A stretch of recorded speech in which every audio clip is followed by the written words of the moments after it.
que cette soirée sera enregistrée, et elle sera enregistrée parce que puisqu'il y a plus de gens que ce qu'on a pu accueillir qui étaient demandeurs, ben, ça permet que les personnes qui le souhaitent la voient ultérieurement sur YouTube ou en cliquant sur notre site. Voilà.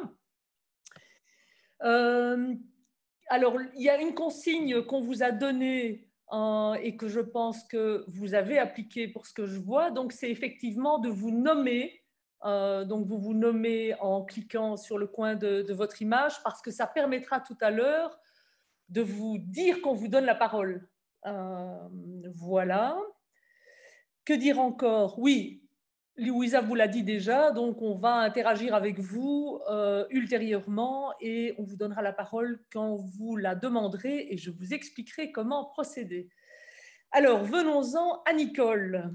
Que dire de Nicole Wauters? Visiblement, toute une partie du groupe qui est présent connaît Nicole, mais donc pour ceux qui ne la connaissent pas, Nicole a été longuement institutrice et puis conseillère pédagogique. Et puis inspectrice jusqu'à la fin de sa carrière, surtout sur Bruxelles.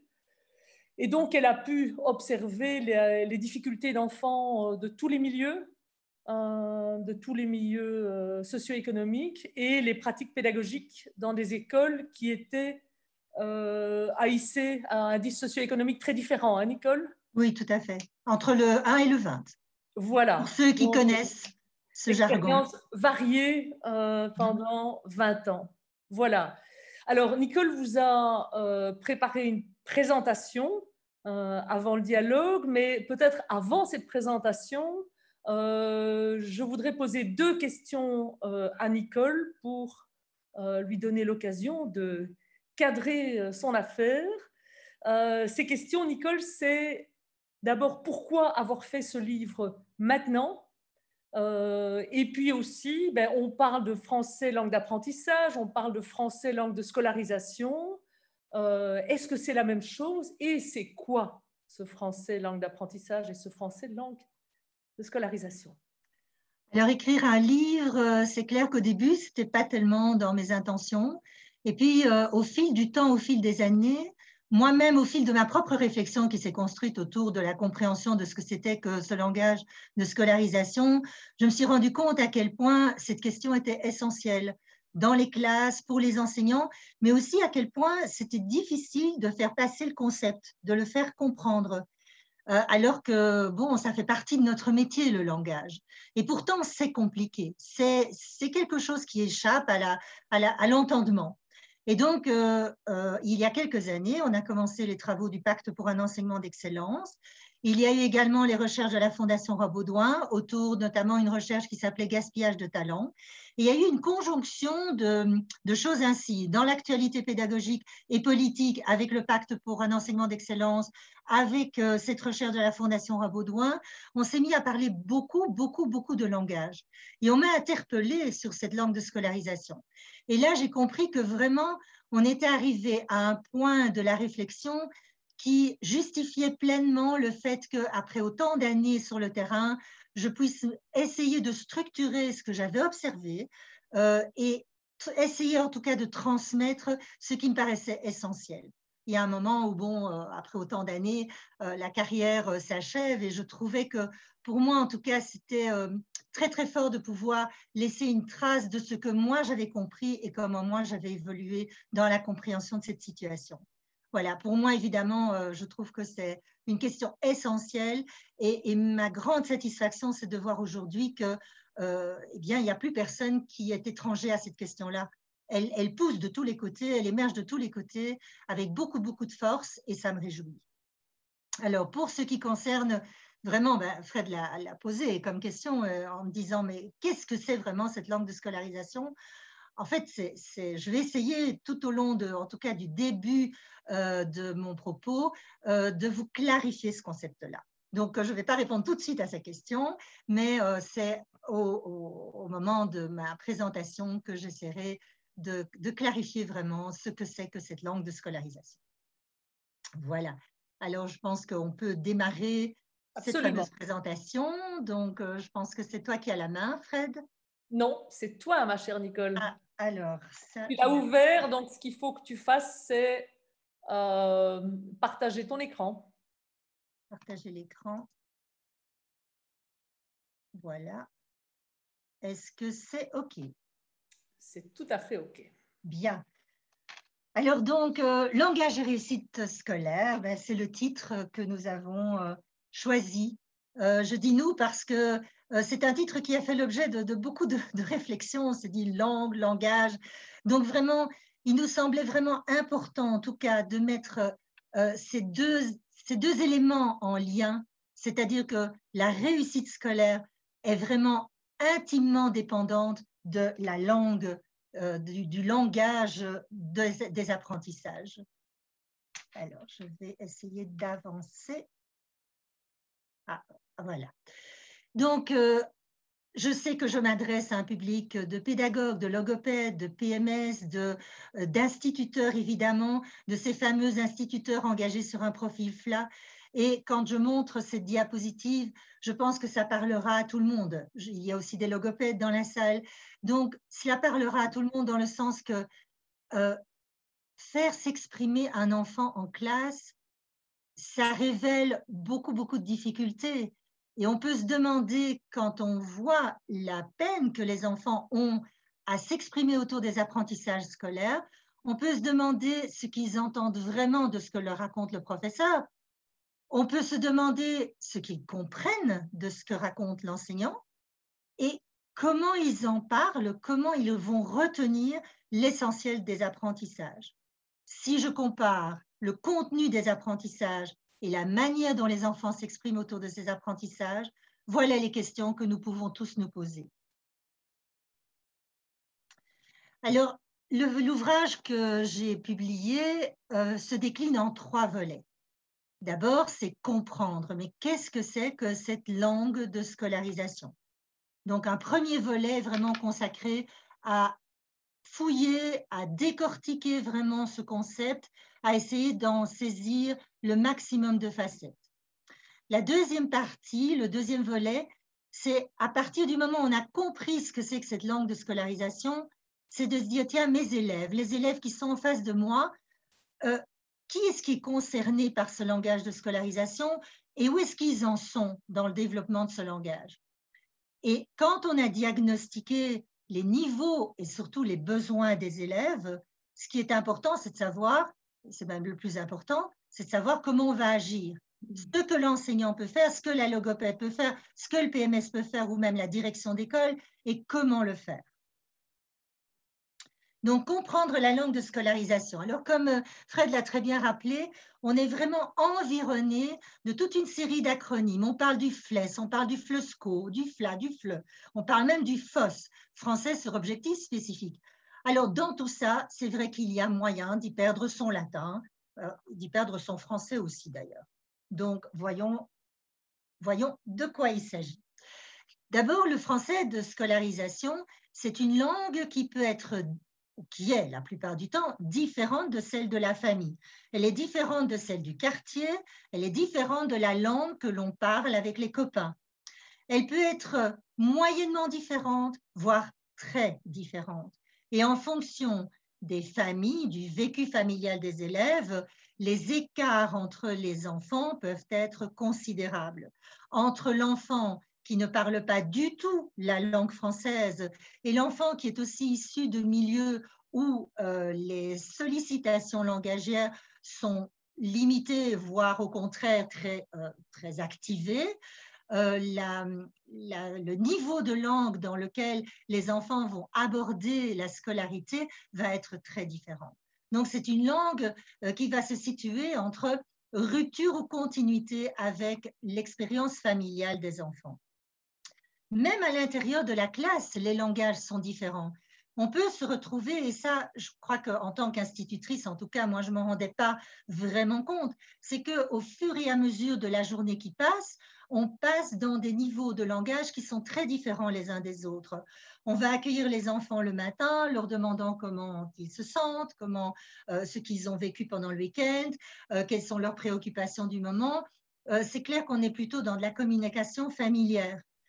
C'est aussi les interactions entre les copains, c'est l'interaction, je dirais, de la façon la plus naturelle parce qu'on fait partie d'une communauté de vie.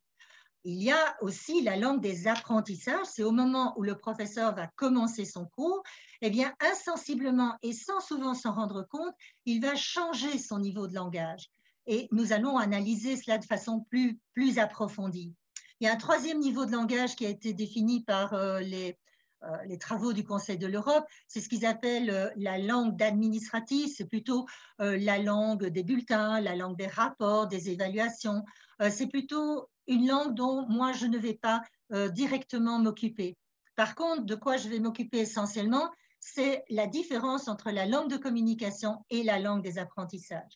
Alors, pour revenir entre FLESCO, FLA, FLE, FLES, etc., je dirais que normalement, moi, le bouquin que j'ai voulu écrire s'intéresse essentiellement à ce que j'appelle la langue des apprentissages, le FLA, français, langue des apprentissages. Néanmoins, c'est un concept qui, sur le plan international, n'existe pas. On parlera surtout de langue de scolarisation. C'est la langue dans laquelle les enfants sont scolarisés.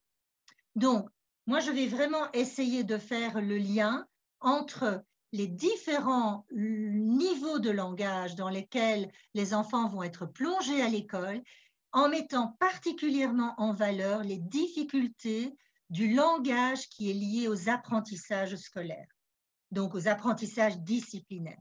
C'est vraiment là que je vais me situer entre la langue de communication familière entre les élèves de la classe et comment faire évoluer les enfants vers le langage beaucoup plus abstrait des apprentissages disciplinaires. Alors, le FLESCO, c'est une incroyable diversité. Il y a un petit E qui s'est évadé là.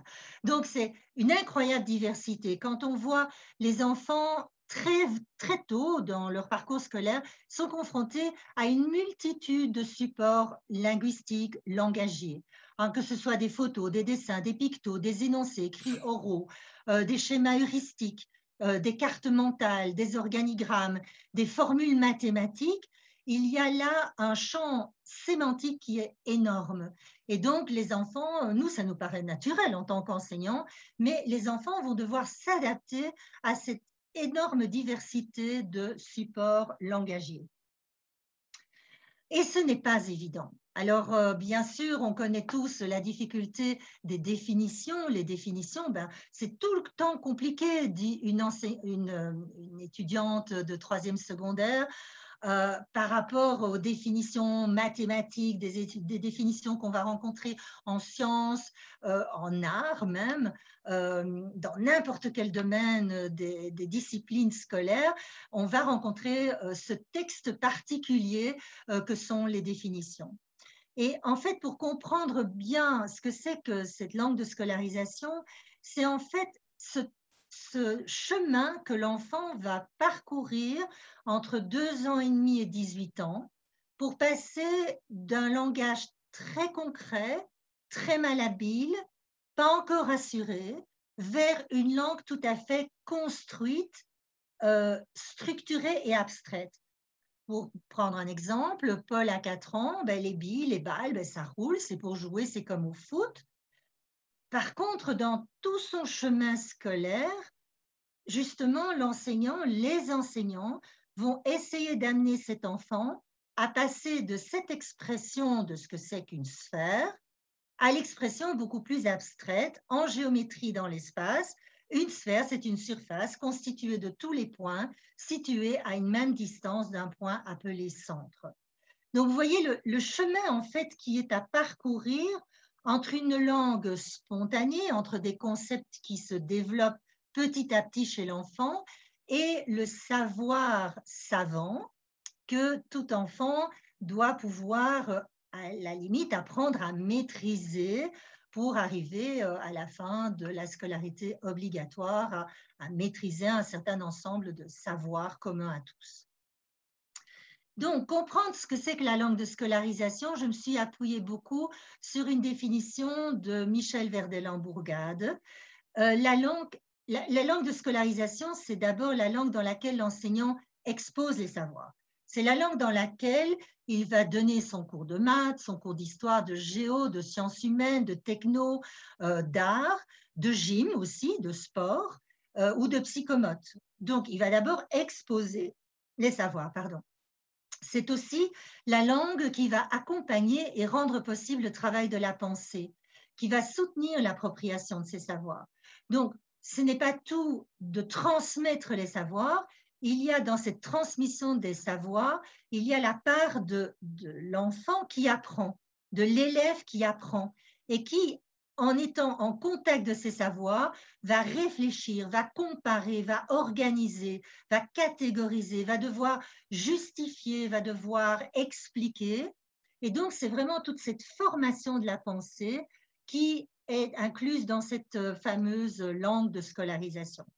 Et enfin, c'est aussi la langue dans laquelle l'élève doit devenir capable d'exécuter les consignes, de comprendre les exercices, de s'entraîner, de retenir les savoirs, de retenir les synthèses, les procédures et de pouvoir les réutiliser. Donc pour moi, par rapport à ce qu'on entend, FLE, FLES, FOS, etc., tous ces acronymes qui sont quelque part assez spécifiques, pour moi, si je me réfère à cette définition-ci, je m'y retrouve pleinement. C'est vraiment cette langue qui est incluse dans les apprentissages vraiment de façon très, très intime. Alors, donc, c'est une langue qui, bien sûr, est constituée d'un vocabulaire spécifique, souvent polysémique. Il suffit de prendre, par exemple, le mot solide ou le mot sommet pour savoir que le sommet d'une montagne, ce n'est pas le sommet d'un cube. C'est des connecteurs logiques qui vont, bien sûr, entraîner des relations de cause à effet. Et ce sont des syntaxes complexes aussi. Et la particularité de la langue de scolarisation, c'est que c'est une langue qui, même oralement, relève un petit peu de la construction d'une langue écrite, de la manière, c'est pour ça qu'on parle de la scripturalité du langage scolaire. Et c'est cela qui explique la complexité pour les enfants d'acquérir ce langage. Donc ça, c'est vraiment les premières portes, vocabulaire, syntaxe et cette dimension scripturale de la langue qui vont permettre à l'enfant d'accéder au savoir. Ensuite, il y a tous les, je dirais, les gestes langagiers, les démarches langagères qui sont verbalisées, argumentées, reformulées, justifiées, comparées, catégorisées, etc. Ça demande des phrases, ça demande des discours, ça demande des façons de s'exprimer et l'enfant a besoin de les apprendre. Enfin, il y a tout le langage qui est lié aux consignes, aux énoncés, aux synthèses, aux procédures de mémorisation et évidemment au moment d'évaluation, quand l'enfant doit être capable de restituer ce qu'il a compris d'un savoir lors d'évaluations à l'école, lors voilà. Et c'est vraiment dans le but de devenir autonome, c'est de pouvoir maîtriser ce langage dans le but d'acquérir son autonomie à la fin, en tout cas, de sa scolarité obligatoire. Alors, quand on voit cette complexité de ce que c'est que la langue scolaire, il est important de se rendre compte devant sa classe, mais au fond, mes élèves, ils en sont où par rapport à cette ambition de langue de scolarisation? Alors, qui cela concerne-t-il? Eh bien, dans un premier temps, évidemment, et ça nous semble la première des évidences, c'est que ce sont les élèves allophones qui vont se trouver confrontés à cette langue de scolarisation, qu'ils soient scolarisés ou non dans leur langue d'origine. Ça nous paraît évident. Donc, oui, ça je vais... Ensuite, ce sont aussi les élèves ex-allophones et les élèves francophones vulnérables. C'est-à-dire que très, très vite, les élèves allophones vont baragouiner en français, vont se débrouiller pour communiquer en français. Et donc, c'est ceux que j'appelle les ex-allophones. Hein, ce sont des enfants qui vont très vite se faire comprendre dans la classe, mais néanmoins qui sont loin de maîtriser la langue à un niveau suffisant. Et il y a aussi ces élèves francophones vulnérables. Ce sont des enfants qui sont francophones, qui sont nés dans la langue française, qui ont grandi dans la langue française, mais qui, dans leurs parcours familiaux, n'ont pas été forcément n'ont pas eu des sollicitations forcément très variées, très riches, très complexes, et qui donc se trouvent très éloignés de la langue scolaire. Mais ce qui est plus curieux, c'est que ce qui est concerné aussi, ce sont des apprenants qui s'expriment bien. Et cela, c'est trompeur. Cela nous, disons, nous leurre un peu. C'est-à-dire qu'on a des enfants qui communiquent très bien oralement, qui s'expriment très bien et qui pourtant, quand on va leur demander de s'exprimer ou de comprendre cette langue de scolarisation, vont parfois, à notre grand étonnement, se trouver en difficulté. Donc, en bref, quelque part, le FLESCO, ça concerne tous les apprenants, ça concerne tous les élèves, depuis l'entrée à l'école maternelle jusqu'à 18 ans. Et c'est sûr que les niveaux seront très différents et c'est pour cela qu'il faut pouvoir diagnostiquer les niveaux auxquels se trouvent les élèves que l'on a dans sa classe. Alors, c'est pourquoi la deuxième partie de l'ouvrage est vraiment consacrée à donner quelques outils, quelques grilles, quelques repères pour détecter les besoins des élèves. Hein, j'ai par exemple en maternelle l'outil d'observation SOLEM qui permet disons, d'observer comment les enfants s'impliquent dans l'activité de classe. C'est très révélateur parfois de leur malaise ou au contraire, de leur aisance par rapport à la langue. C'est aussi rappeler les étapes du développement du langage de 0 à 6 ans. Alors, je fais également référence, mais de façon très simplifiée, très accessible au cadre européen des langues. Et enfin, je fais appel à une catégorisation qui est proposée par Anne-Sophie Romainville, qui a publié récemment un livre sur les faces cachées de la langue scolaire et qui concerne davantage les élèves du secondaire. Alors, quand on se rend compte de l'hétérogénéité devant laquelle on se trouve, avec des enfants aussi différents les uns des autres, c'est pouvoir agir avec cette hétérogénéité. Et donc, c'est comment vraiment faire pour que, entre Nathalie, qui s'exprime d'une façon très élaborée, déjà en 3e maternelle, et Azim, qui lui s'exprime de façon extrêmement sommaire et peu développée, comment un enseignant va pouvoir aider ces deux enfants à évoluer pareillement tout au long de leur scolarité pour pouvoir, disons, maîtriser la langue des apprentissages. Alors, je pense que pour pouvoir clarifier les choses, parce que les choses sont complexes, c'est vraiment de pouvoir synthétiser ça sous forme de 4 champs d'action. D'abord, pour pouvoir développer tout ce qui concerne le langage, il est vraiment très, très important de développer au sein de sa classe un climat qui favorise la prise de parole de tous les élèves. Donc, un climat de bienveillance dans lequel il sera important de réfléchir aux modalités d'évaluation. C'est comment je vais, moi, me mettre en situation de faire que chacun de mes élèves, malgré des écarts, malgré des niveaux très différents, se sentent à l'aise de prendre la parole en classe.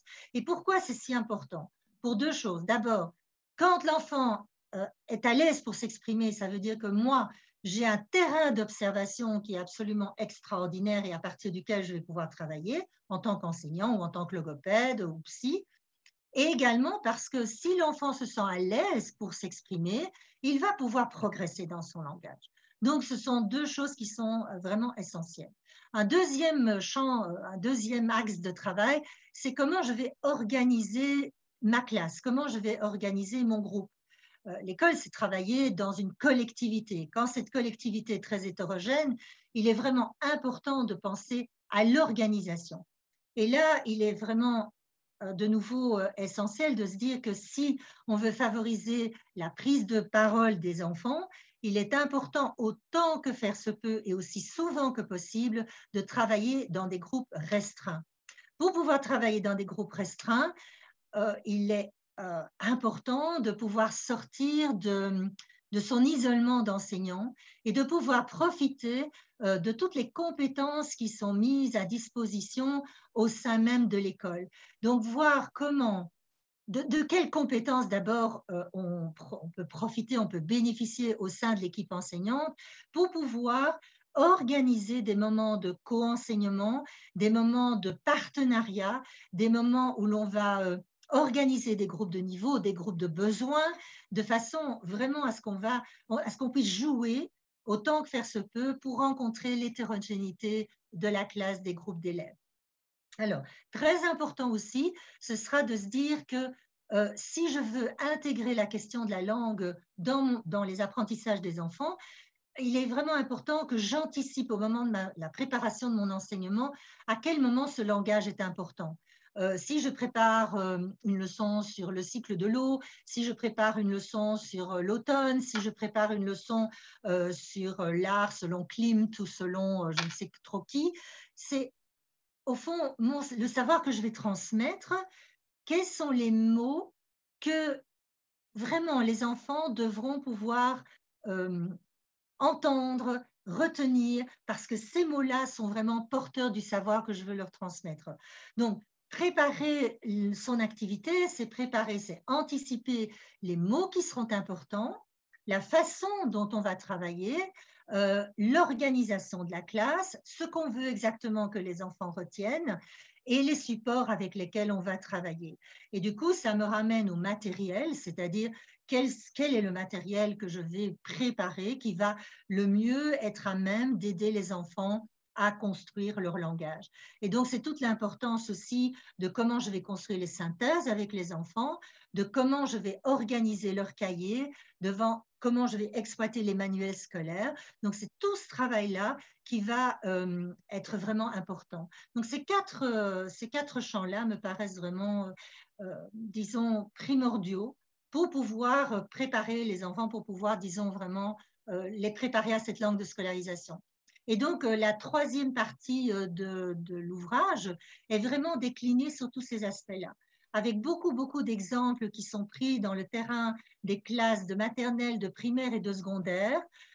J'essaie vraiment d'illustrer chaque fois comment on peut travailler ces quatre domaines. Alors, donc, c'est vraiment un recueil de pratiques de terrain.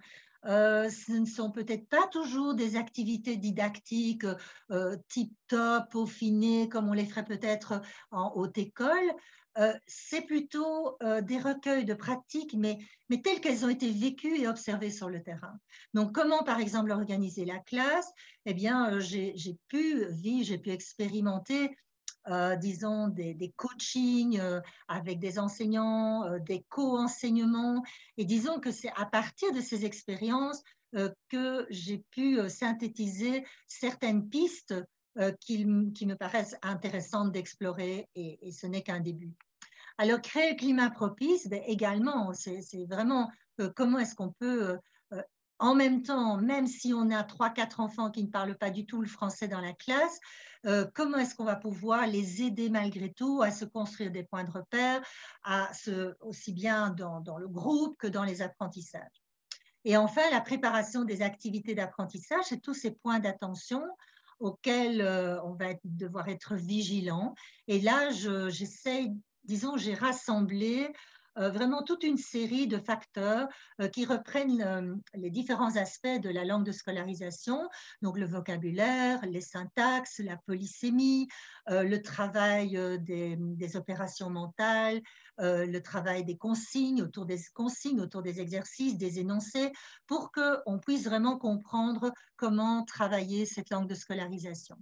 Et enfin, c'est pas tout de prendre les choses de façon un petit peu comme des petites pièces de mosaïque.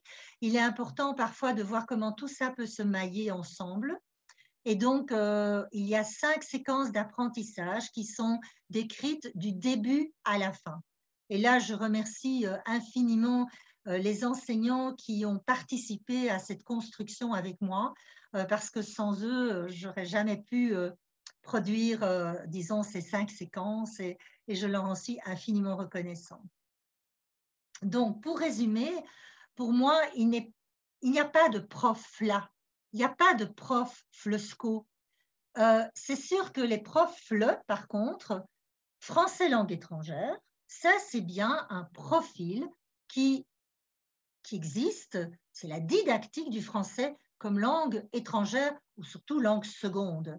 Ça, c'est clair. Ça nécessite d'apprendre des compétences en tant que professeur de langue étrangère. Par contre, une fois qu'on rentre dans le FLA, le FLESCO, c'est tous les enseignants qui sont concernés.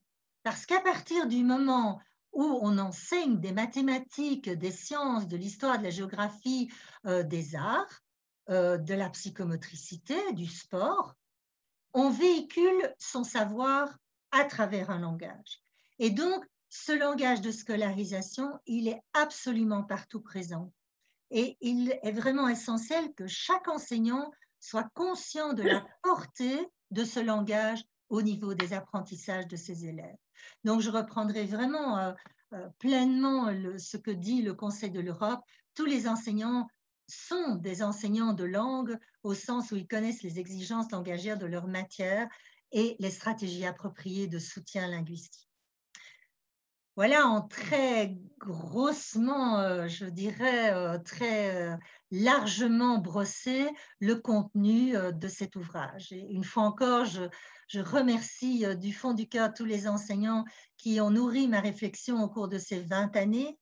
Et je remercie surtout les élèves parce que c'est grâce à eux que j'ai vraiment appris à comprendre ce que c'était que ce langage de scolarisation. Merci beaucoup. Voilà. Alors, grand merci, Nicole, pour cet avant-goût. Maintenant, donc, il est 18h37, donc on a une petite heure 30 pour les échanges. Et donc, maintenant, la parole est à vous. Mais comme on est fort nombreux, je vais vous expliquer comment on va procéder. Alors, pour ceux qui ont l'habitude de Zoom, ça va être très facile. Donc, quand vous cliquez sur participants, vous avez une colonne qui apparaît à droite de votre écran et vous avez l'occasion de lever la main. Si vous levez la main, ça va se classer dans l'ordre chez moi et je vais vous donner la parole et je procéderai avec vous pour ouvrir votre micro et pour que vous puissiez poser votre question en direct. Il y a aussi une autre possibilité de poser des questions. C'est, donc vous voyez en bas de votre écran, il y a une rubrique questions-réponses. Si vous cliquez sur cette rubrique et que vous écrivez votre question, Louisa va relever ces questions et donc va les injecter dans le débat, va les poser à Nicole. Voilà. Et si ce n'est pas clair, et si vous ne vous en sortez pas, vous nous le dites. Mais donc, vous devez soit demander la parole, donc soit nous envoyer un message. Ça va? Alors, c'est parti. La parole est à vous. Qui a envie de commencer en réagissant ou en posant une question à Nicole? Alors, j'ai une première demande de parole. Je n'ai pas le nom. J'ai juste CECP. Voilà, une connexion CECP. C'est à vous. Je vais ouvrir votre micro. Voilà, vous m'entendez? Oui, je vous entends. Alors, j'avais bien compris la consigne que vous nous demandiez de nous nommer, mais honnêtement, je ne voyais pas où il fallait le faire. Donc, voilà. Moi, je m'appelle Marjorie Bouvy, donc je suis conseillère au CECP et je travaille dans la cellule ressources pédagogiques. Je suis d'ailleurs accompagnée de plusieurs de mes collègues qui sont inscrits au webinaire. Et dans le cadre de nos missions, nous sommes amenés à concevoir des épreuves, celles du réseau, mais aussi à participer à celles des évals externes non certificatifs ou des CEB. Mais en tout cas, ici, ma préoccupation, elle est peut-être plus prioritairement pour celle du réseau dont on a la responsabilité pleine. Et donc, ma question aurait été de savoir, est-ce qu'il y a peut-être des conseils auxquels on pourrait, des éléments auxquels on pourrait être attentif, notamment dans le cadre de la rédaction des consignes? Voilà, je ne sais pas si ma question est suffisamment précise, mais c'est vrai que très souvent, on est amené par la force des choses, et c'est vraiment en faisant l'exercice, on se rend compte, tiens, on évite par exemple de placer des négations, on évite d'avoir des propositions enchâssées quand c'est possible. Mais alors parfois, on se demande, est-ce que je commence par le verbe d'action, ce qui est attendu, ou peut-être situer d'abord avec l'élève où il va devoir effectuer la tâche. Enfin voilà, on a souvent ce genre de préoccupation-là et on n'a pas vraiment la réponse. Et donc voilà, je profite de l'occasion pour peut-être poser la question et vous remercier pour la présentation. aussi. Oui, merci beaucoup. Alors, ma réponse va peut-être vous surprendre. Moi, je crois que depuis quelques années, effectivement, que ce soit dans le CEB ou dans les évaluations externes, il y a une très, très grande attention qui est apportée à la manière dont on rend les consignes plus accessibles à la majorité des élèves, notamment en surlignant en gras le verbe consigne, le verbe opérateur, en faisant attention à tout ce que vous avez signalé comme élément. Alors, moi, je suis un petit peu ennuyée avec ça parce que, en même temps, c'est très intéressant, mais moi, je voudrais que ces démarches-là fassent partie de l'apprentissage en classe, en amont, parce que je ne voudrais pas non plus, disons qu'au moment de l'évaluation, ce serait bien qu'on ait aidé les enfants, justement, grâce à toutes ces démarches dont vous parlez, pour comprendre des consignes peut-être un peu plus complexes. Ce que je veux dire par là, c'est que j'ai peur qu'en simplifiant, en rendant de plus en plus clair, quelque part, alors je n'aime pas abaisser le niveau, baisser le niveau, mais l'idée, c'est pas, pour moi, c'est de plutôt mettre tout en œuvre pour que les enfants arrivent à comprendre des consignes et des énoncés plus complexes, plutôt que dans les évaluations externes ou les évaluations certificatives, c'est abaisser le niveau, je veux dire, le rendre tellement accessible que finalement… Donc là, je suis un petit peu en tension avec… En même temps, je reconnais que c'est super. Donc, toutes ces démarches sont vraiment importantes, mais je voudrais qu'elles incitent les enseignants à les travailler en amont avec les élèves, de façon à préparer progressivement les élèves à gérer des consignes de plus en plus complexes. Donc voilà, je ne sais pas si je réponds à votre question, mais je voudrais vraiment trouver un équilibre dans cette attention à rendre les évaluations externes accessibles à tous les élèves et en même temps inciter les enseignants à mettre en place très très vite des démarches comme celles que vous évoquez pour leur apprendre à gérer des consignes complexes, justement. Donc, votre micro est toujours allumé, Marjorie. D'accord, merci. Réagir. Mais c'est vrai que, par exemple, nous, contrairement aux autres épreuves externes, on ne met pas en lettres capitales, en gras ou en souligné, notamment les actions attendues des élèves. On considère que ça fait partie de la lecture de la consigne. Mais en fait, ce qu'il y a, c'est que nous, on a malgré tout ce point d'attention, même si j'entends et je comprends la réponse que vous m'apportez, mais parce que nous, on n'a plus le moyen d'agir au moment des apprentissages par rapport à ce qui se fait en classe. Nous, on est après, dans le contexte de l'évaluation. Alors, il est évident que l'idéal est évidemment que les enfants aient appris à lire correctement des consignes et des consignes plus complexes, mais du coup, oui, voilà, vous avez répondu à ma question. Maintenant, c'est vrai que nous, on reste dans cette interrogation de, pour une même consigne, par exemple, je ne sais pas moi, si c'est dans l'encadré ci-dessus, entoure, je prends un exemple comme ça, entoure tel élément, est-ce qu'il est préférable de mettre dans l'encadré ci-dessous, entoure tel élément ou entoure tel élément dans… C'était plutôt au niveau de petits conseils comme ça, s'il y avait des choses particulières auxquelles nous, on pouvait être attentifs. Mais en sachant très bien que évidemment l'idéal est que tout se joue au moment de l'apprentissage. Mais donc oui, voilà, vous avez répondu évidemment à la question. Il n'y a pas vraiment, si j'entends bien, il n'y a pas vraiment d'éléments de petites formules magiques, si je puis dire. Je consacre une partie vraiment très importante aux consignes parce qu'on sait que c'est vraiment un cheval de bataille énorme pour les enfants.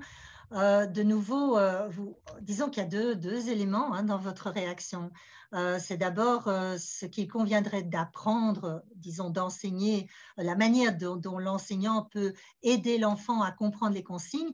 Et là, effectivement, dans les pages qui sont consacrées à ça, j'ai essayé vraiment de montrer l'infinie variété des exercices. Il y a Zarkatchouk également qui a publié un manuel extraordinaire sur les consignes et les énoncés et qui montre l'infinie variété que l'on peut amener dans l'apprentissage. Donc ça, c'est une part, ça, c'est une chose. Maintenant, ce que vous mettez en évidence, c'est un effet du système, de l'institution.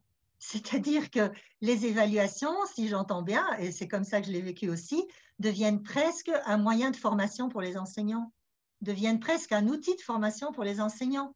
faute de pouvoir accompagner les enseignants de façon plus proche de leur métier, de leur pratique.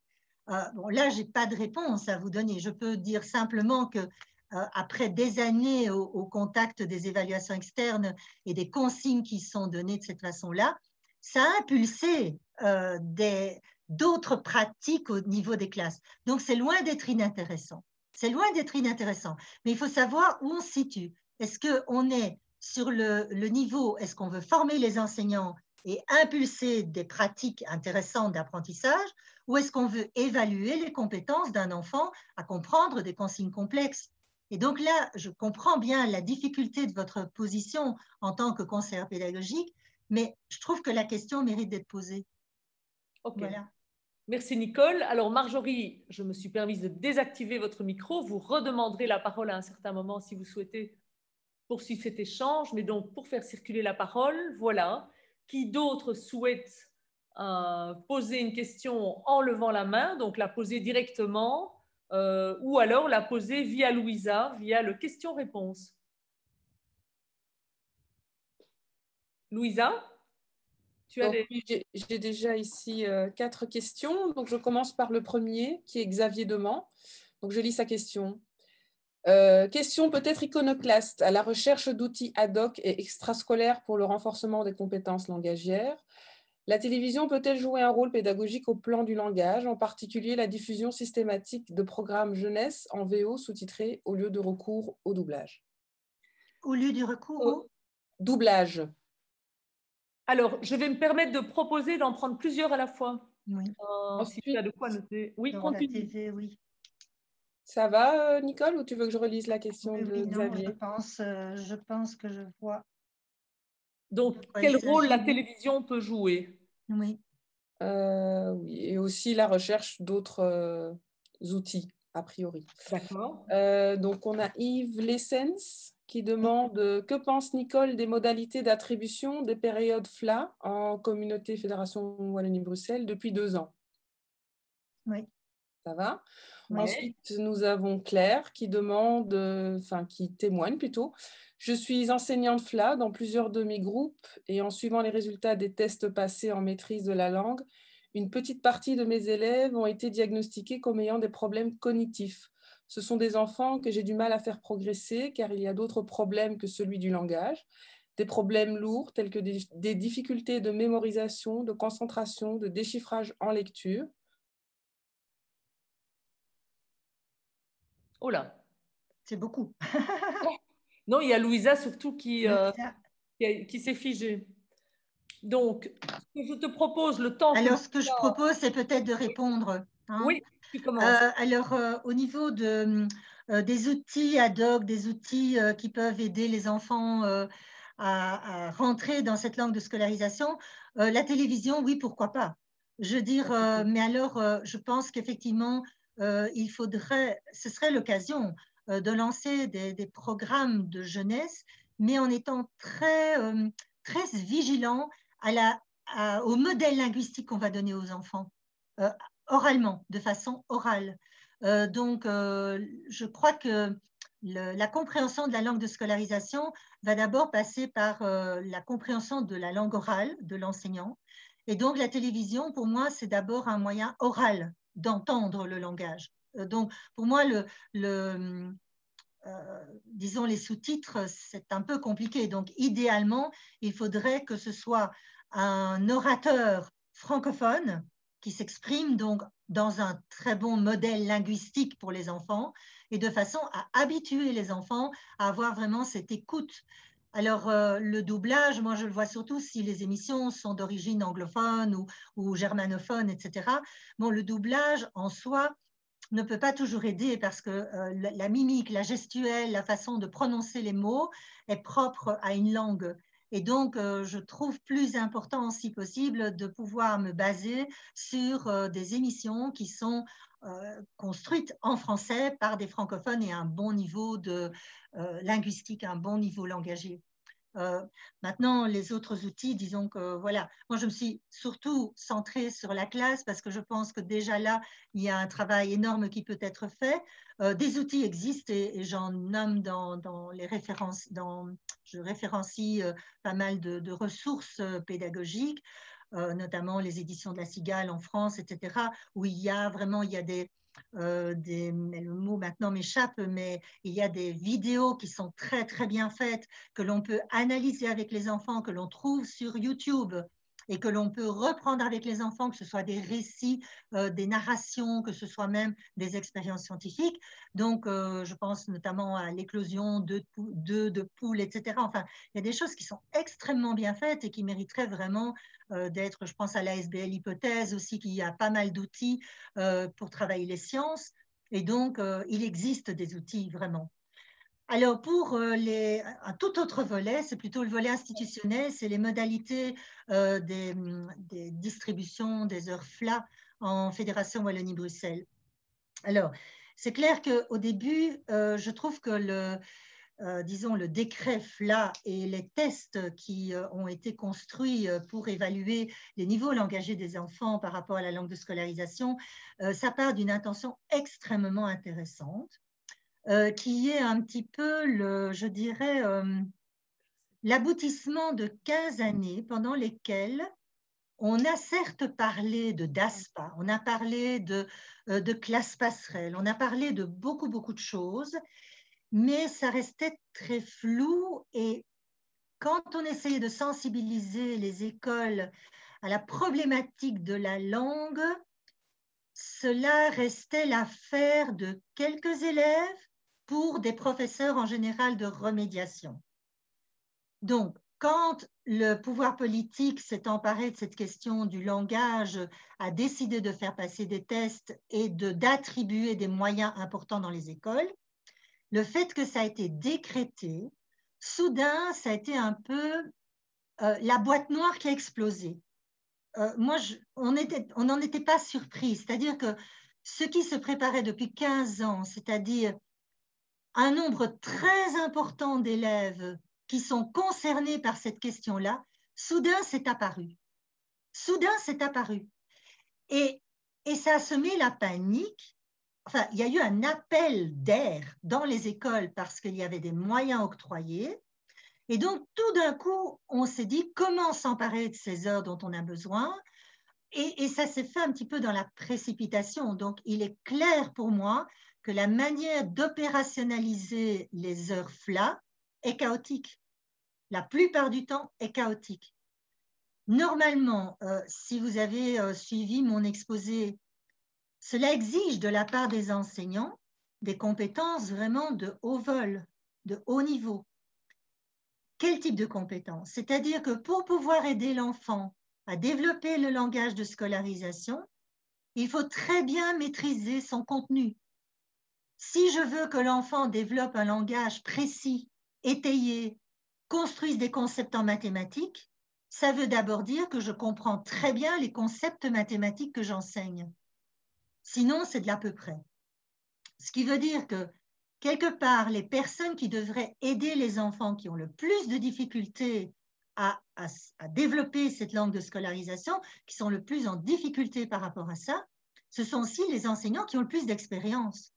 Or, ce que moi j'ai entendu, c'est qu'on essayait d'engager parfois même des très jeunes enseignants sortant de haute école et qui n'ont aucune expérience de terrain, et on leur demande de pratiquer, de remplir ce poste, de remplir cette fonction.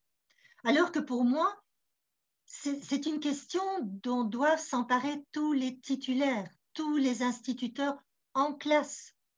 Alors peut-être pas y penser tout le temps 24 heures sur 24, mais d'abord peut-être 1 ou 2 fois par semaine, quand on prépare son activité, se dire, tiens, cette fois-ci, je prépare une activité, je ne sais pas, sur le cycle de l'eau, je le citais tout à l'heure, sur le cycle de l'eau ou sur la décomposition du nombre 24, comment est-ce que je vais faire exister le langage à travers ma leçon sur le nombre 24?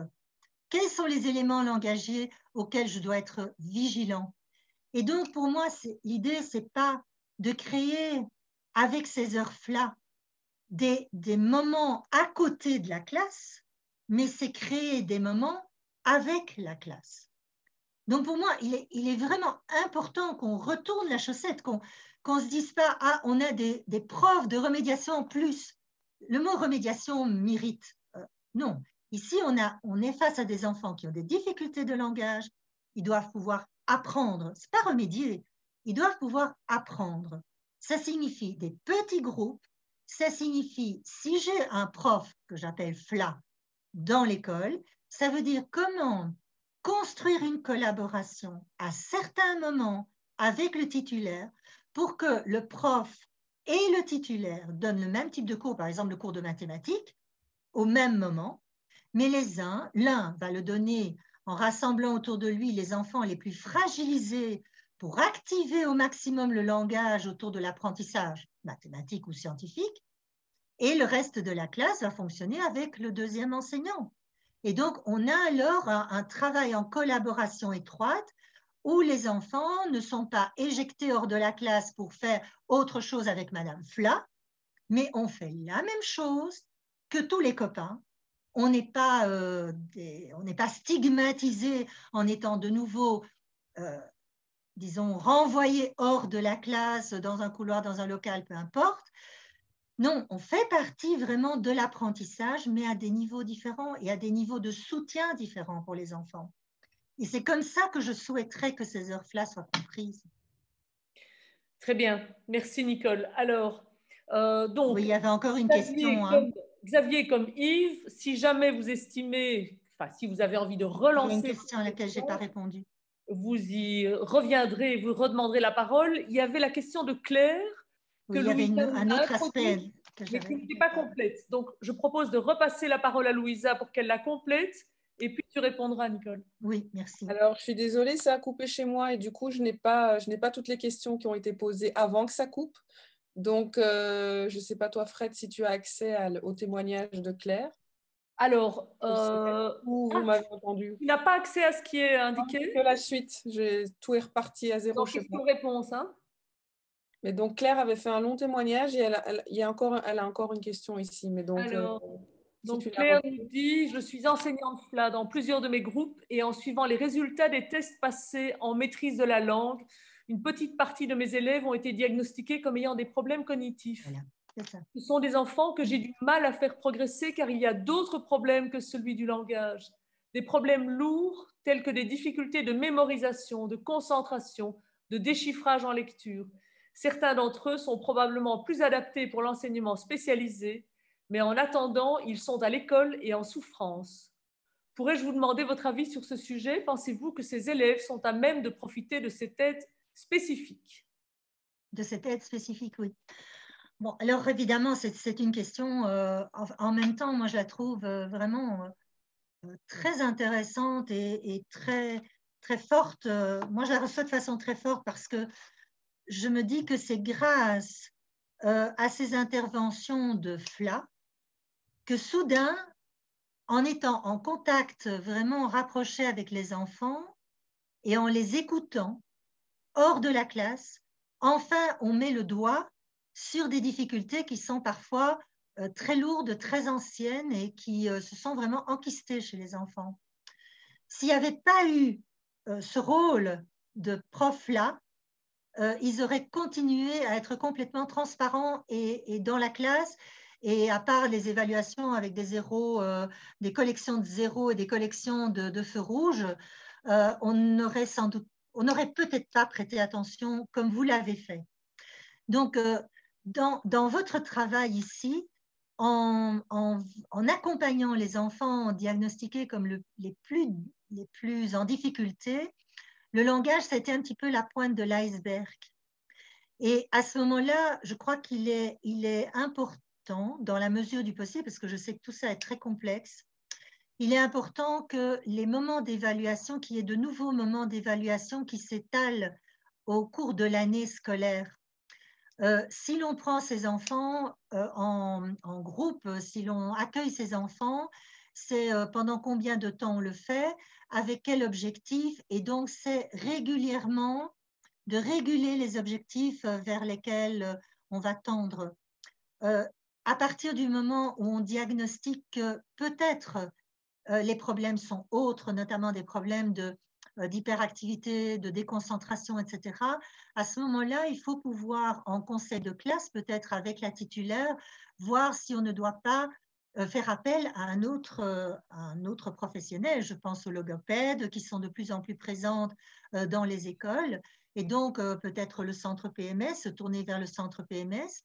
Je n'irai pas trop vite vers le diagnostic que l'enfant doit aller en enseignement spécialisé. Simplement, il y a des enfants qui, depuis des années, sont transparents au niveau de l'école. Ce sont des enfants qui passent par les mailles du filet, on ne les observe pas trop. On a 25 enfants en classe, c'est très compliqué. Et c'est souvent en première année que tout d'un coup, avec l'apprentissage de la lecture, on voit apparaître des problèmes qu'on aurait peut-être dû traiter dès l'entrée en maternelle. Et donc, je dois dire que là, effectivement, les problèmes sont nombreux. Et donc, je n'ai pas de réponse unique à dire. J'ai des voies d'accès.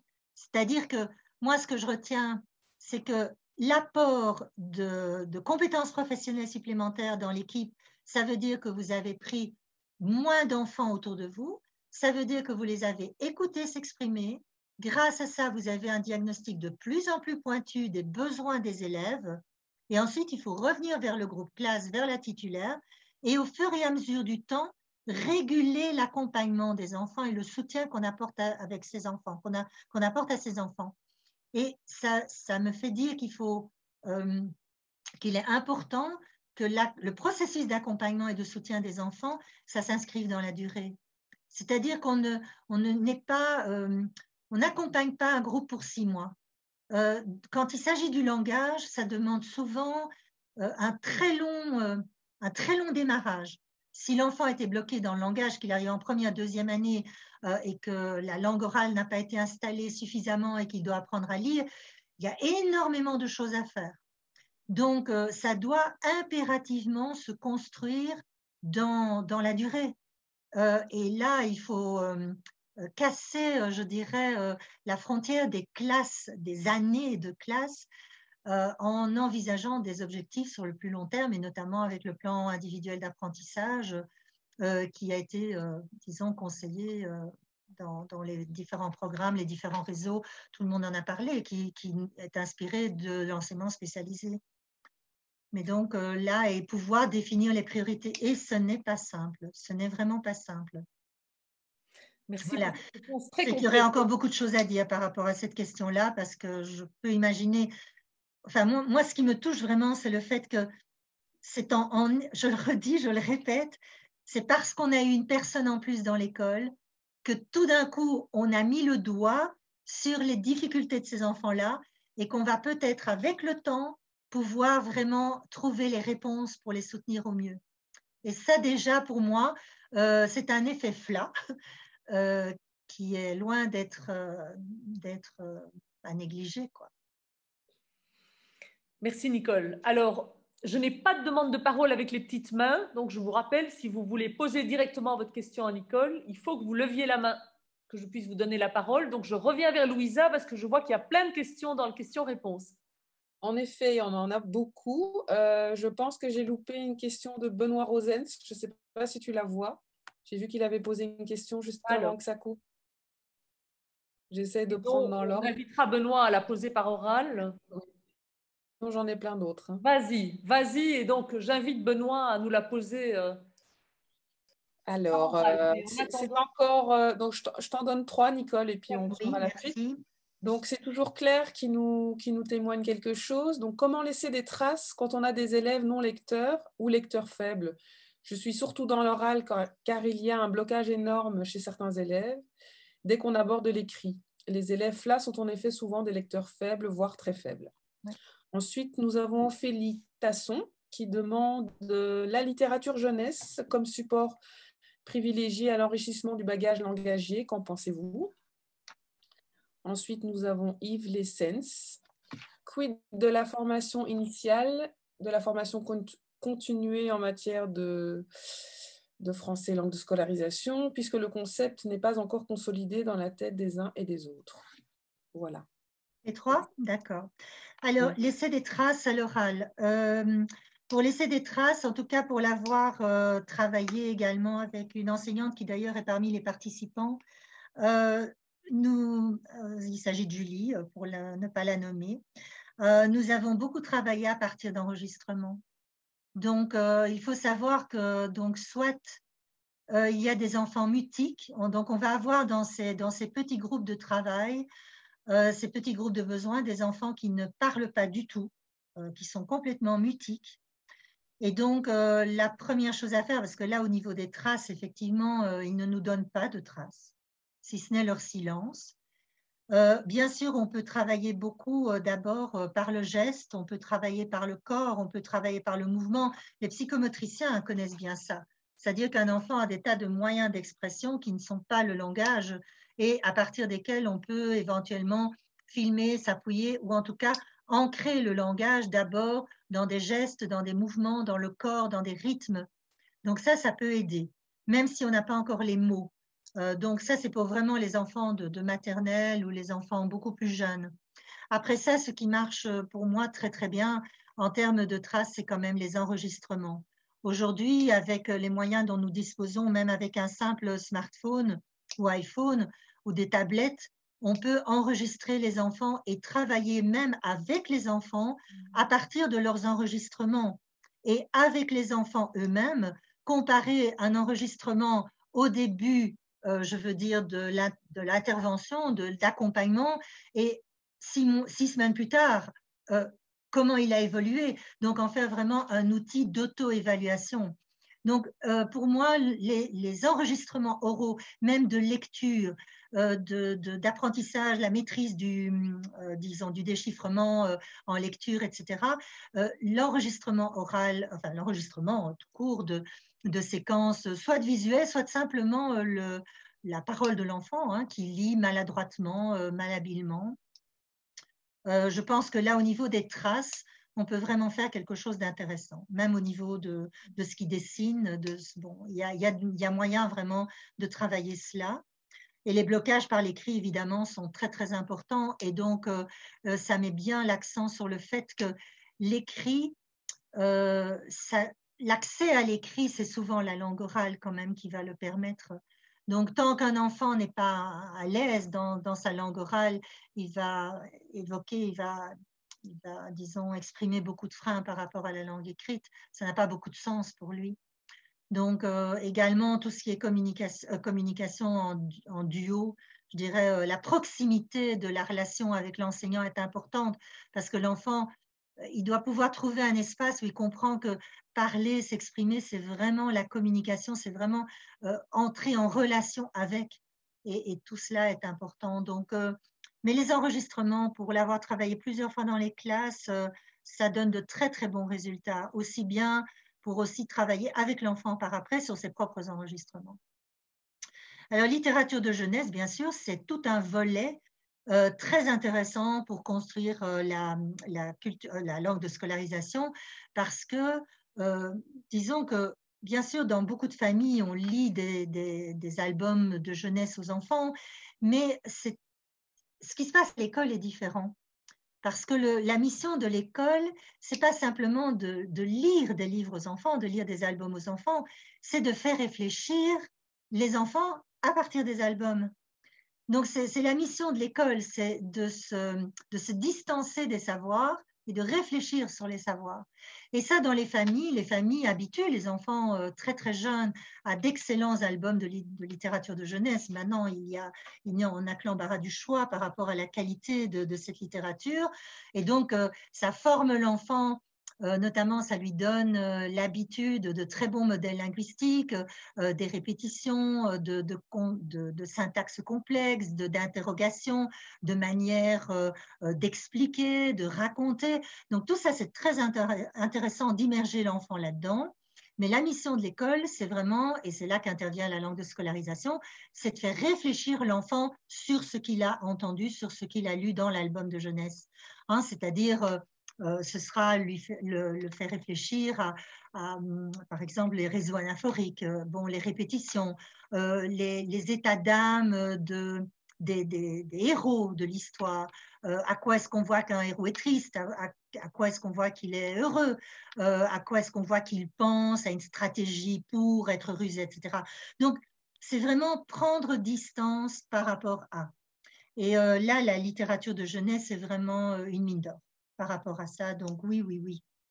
Alors, bien sûr, je crois que par rapport à la formation initiale et continue, là, évidemment, le travail est important et je vois avec très, très grand plaisir que la formation initiale, notamment en présco, déjà grâce à toutes les démarches de la Fondation Rabaudouin depuis 4-5 ans, a mené un travail énorme de conscientisation de la part du langage dans la formation des enseignants.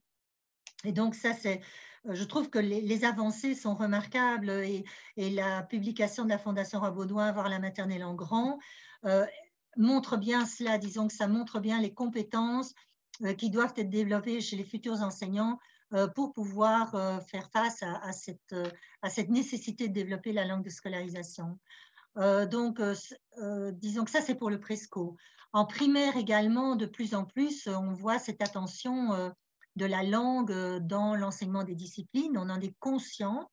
Il y a encore du chemin à faire, je pense, parce que dans les didactiques des disciplines, notamment, ce qui me semble quand même un enjeu complexe pour un instituteur de maternelle et de primaire et voire au secondaire, c'est comment, en fait, le travail d'un enseignant, c'est un travail de traducteur. C'est-à-dire qu'il doit partir d'une connaissance, il doit partir des savoirs et il doit être en capacité de les traduire pour les rendre accessibles aux enfants.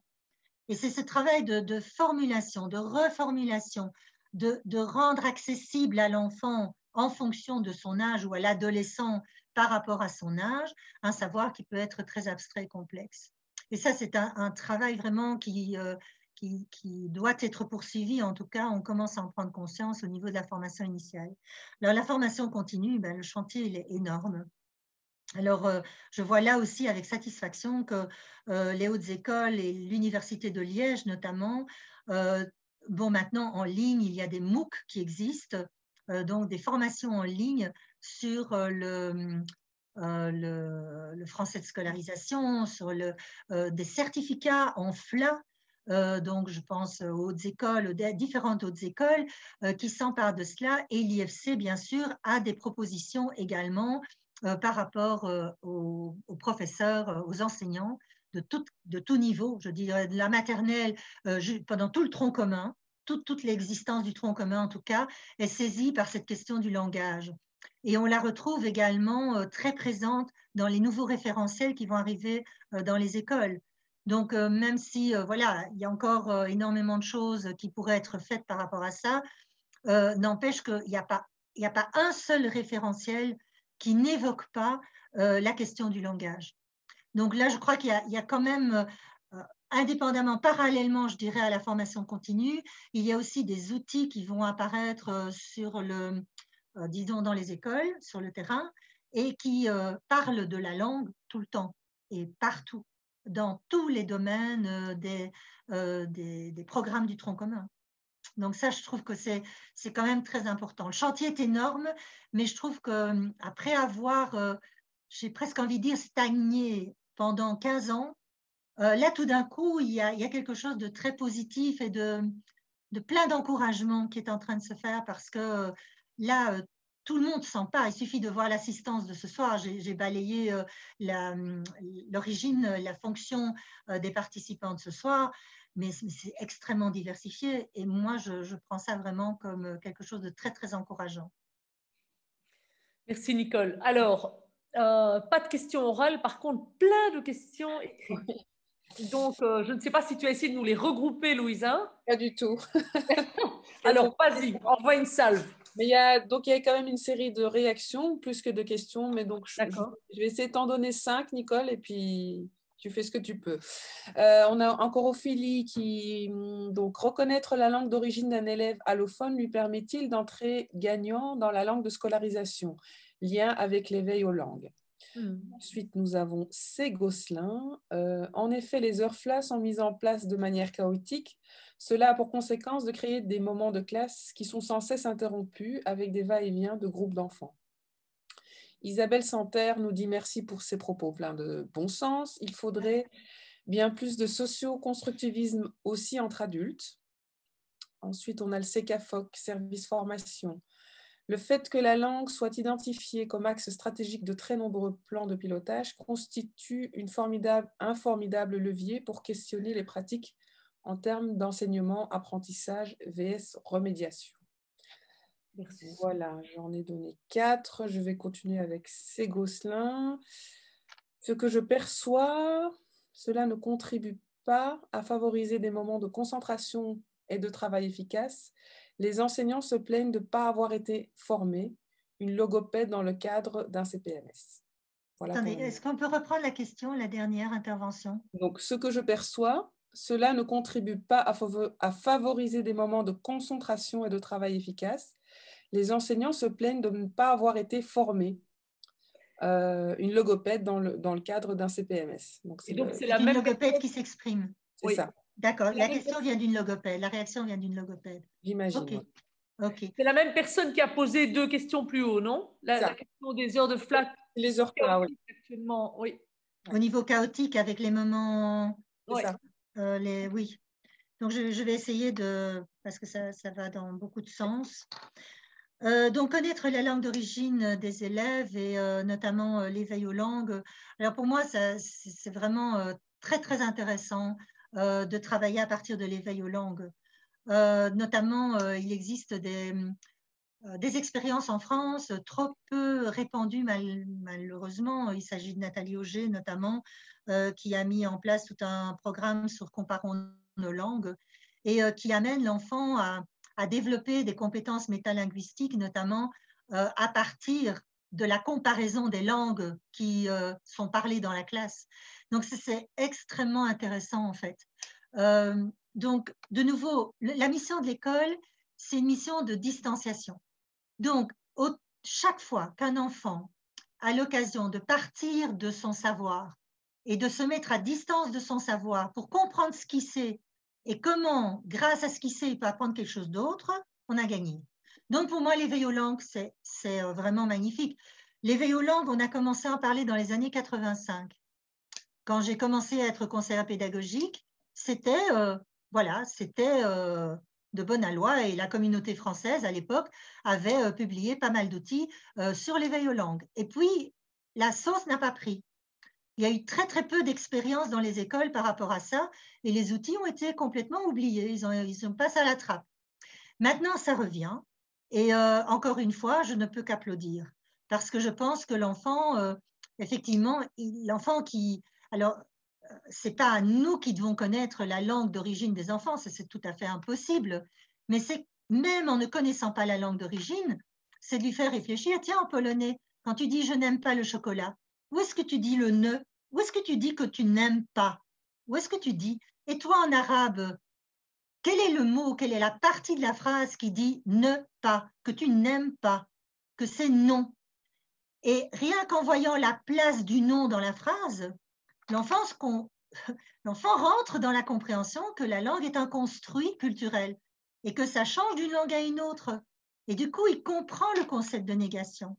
Et donc, c'est extrêmement intéressant, donc vivement à encourager. Ça, c'est clair pour moi. Alors, par rapport au chaos actuel, je vais regrouper. Alors, de nouveau, vous vous souvenez les 4 pôles d'action que j'ai définis. Il y avait un pôle qui était l'organisationnel. Je pense qu'effectivement, prendre en compte les besoins très hétérogènes des élèves, ça demande de bien réfléchir l'organisation de sa classe. On ne peut pas à tout moment intervenir, donc ça veut dire qu'il faut faire des choix, il faut étaler des priorités. Je pense maintenant à la liberté quand même qu'ont les enseignants du maternel et de primaire, c'est de ne pas faire du coq à l'âne tout le temps. C'est de s'installer dans des activités suffisamment longtemps que pour en tirer des bénéfices. Et en secondaire, il y a les P90. Il y a toute l'organisation en P90 qui permet à des enseignants de discipline de développer leurs cours dans des temps beaucoup plus longs. Et donc, il ne s'agit pas ici d'éparpiller les enfants, parce que c'est vrai que c'est souvent ce qui s'est passé. C'est que on voit 3 enfants partir dans telle direction, 4 enfants partir dans telle autre, etc. Ça, autant que faire se peut, il faut l'éviter. Il faut éviter ça. Il faut pouvoir s'installer dans un apprentissage suffisamment longtemps que pour pouvoir introduire l'apprentissage, travailler des évocations, permettre aux enfants de s'exprimer, faire des synthèses sur ce qu'on a compris aujourd'hui et ce qu'on doit comprendre ou ce qu'on met en perspective pour la prochaine séance, ça demande du temps.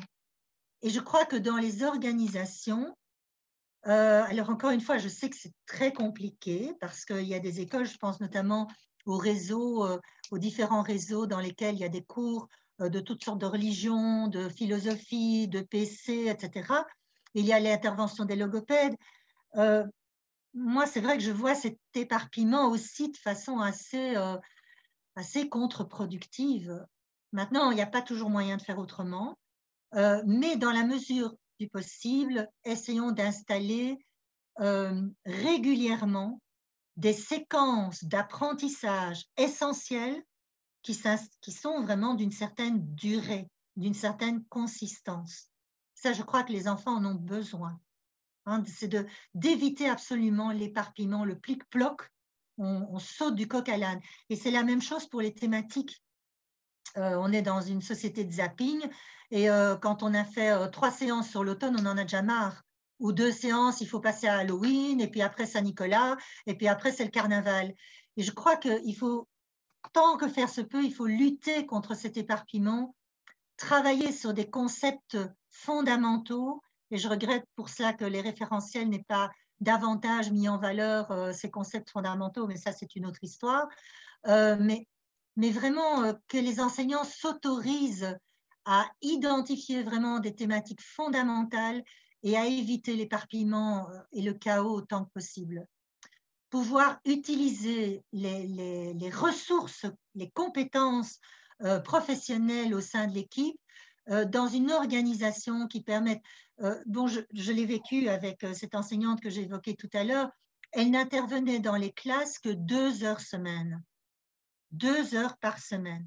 Mais ces 2 heures, on s'installait dans le soutien aux enfants et on ne permettait à personne d'interférer. Donc, on travaille un objectif commun à 2 pendant cette période-là. Alors, le démarrage de certains enfants est lent, mais c'est gagnant au bout du compte. Et donc, c'est dans vraiment pérenniser, installer dans la durée. Les enfants ont besoin de ça pour installer des repères et développer leur apprentissage. Alors, je me permets de t'interrompre, Louisa, dans le fil des questions, parce qu'il y a un message de Benoît Rosens dont on n'a pas répondu tout à l'heure à sa question. Oui, moi, je n'ai pas répondu non plus. Alors, il va devoir partir, donc je pose sa question maintenant. Il aurait bien voulu dire que CGE travaille de... Ah non, il aurait bien voulu intervenir. Benoît, tu ne veux pas le dire toi-même en direct, non?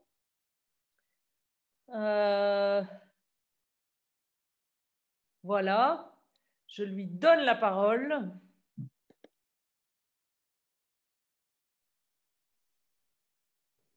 Voilà. Merci de me donner la parole comme ça, je la prends un petit peu sauvagement. Mais c'est juste pour dire que CG travaille depuis maintenant 3 ans sur la question des malentendus socio-cognitifs, le sens des activités et le rapport au savoir. Dire que tout au long de notre travail, on a travaillé notamment sur les malentendus langagiers dans les dispositifs d'apprentissage et notamment sur la question de la consigne. Et donc, les personnes qui sont intéressées de travailler sur les consignes, et donc notamment sur les implicites des termes utilisés, parfois les difficultés de transposition du vocabulaire, de la langue de scolarisation dans la langue de quotidien, de travailler au choix des mots quand on construit un concept, et notamment la précision et la formulation de la consigne. et ben donc vous pouvez retrouver des éléments peut-être qui pourront vous nourrir dans les études qu'on a publiées en 2017 et en 2018. Et d'ici 3 ou 4 semaines, nous publierons une nouvelle étude et on abordera à nouveau la question de la consigne qui sont proposées par les enseignants. Voilà. Merci. Alors, il y avait une question à laquelle je n'ai pas répondu, c'est le plan de pilotage avec les axes stratégiques. Ça me paraît vraiment important. C'est qu'effectivement, voilà encore quelque chose qui arrive dans le contexte avec le pacte pour un enseignement d'excellence. Donc, on est vraiment devant quelque chose de systémique, c'est-à-dire on touche au référentiel, au contenu d'apprentissage, on touche à l'institution, on touche à l'organisation, on touche à l'orientation pédagogique des écoles. Et donc, effectivement, dans les plans de pilotage, rarement il y a des plans de pilotage de ce que j'entends qui n'ont pas introduit dans leur axe stratégique la question de la langue. Donc là aussi, je vois un levier puissant qui peut être utilisé pour faire avancer cette question-là. Donc, c'est encore quelque chose qui apparaît maintenant et qui vient soutenir cette préoccupation du langage. Donc ça, voilà, je ne peux que saluer et que ça questionne les pratiques et que ça permet aux enseignants en équipe de s'interroger, comme on l'a dit tout à l'heure, hein, avec les évaluations externes, à partir des évaluations externes, s'interroger en équipe sur ce qu'il y a à faire dans les classes pour préparer les enfants. Eh bien, pour moi, on a là un travail, un chantier extrêmement intéressant à faire. Merci Nicole. Alors, j'ai une demande de parole de Héloïse Pigard. Je lui donne la parole.